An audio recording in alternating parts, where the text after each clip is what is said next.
Hi, my name's Chris Maxa. I'm with the Kite Loft, and today we're going to learn how to fly a sport kite. In this segment, we're going to learn how to control our kite. We're going to do various maneuvers and actually pilot our kite from the air by doing left and right turns, as well as some loops and some other fun stuff.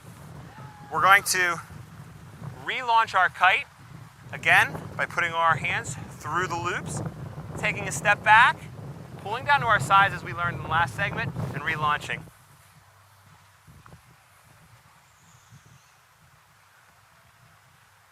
Once the kite's in the air and you found a comfortable balance, this is where piloting the kite comes into play and you take over.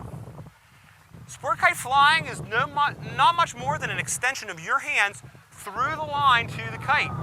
What I mean by that is your kite will mimic the actions of your hands. If I, for example, pull my left arm, the kite's going to go left. If I pull my right arm, the kite's going to dive back to the right. You can see that as we talked about the power zone and the wind window earlier, the kite's pulling its strongest right out in front of me.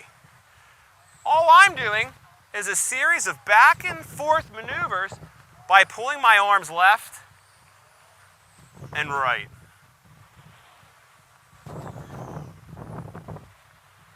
This is where the sensation of flying actually comes into play. You can see that the kite, if you don't pay attention, can easily get away from you. Safety is of utmost importance when we fly stunt kites. As you can see, there's people all over the place here, and you want to be very, very conscious of that as you fly. Somebody can get really hurt if you don't pay attention and you fly. It might be a bad situation. Don't let that deter your fun. What I want to emphasize is the kite will do what you command it to do. You want to make sure that you keep your hands in front of you. Pretend like you have a pair of handcuffs on and that it's hard for you to fly. You don't want to get all out here on the sides where it's difficult to control. You want to be real precise, real tight, and real smooth in your control. By simply pulling back and forth, left and right on the kite line, my kite is an extension of my body. You can see that I can make it go quicker or slower depending on how fast and how slow I pull my left and right arms back and forth.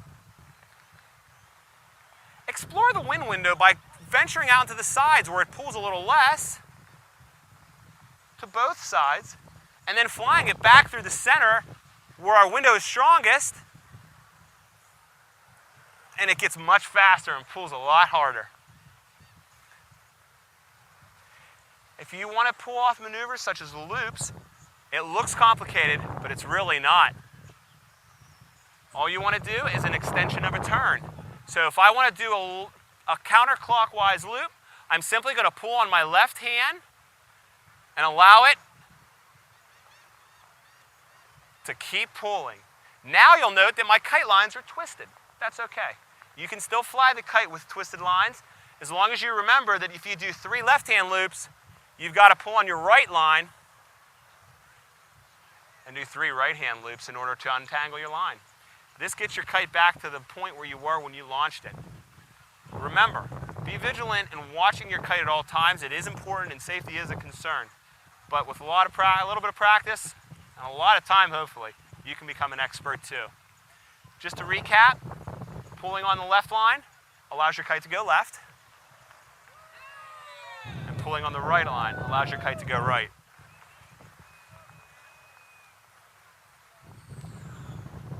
In the next segment, we'll show you how to land this sucker.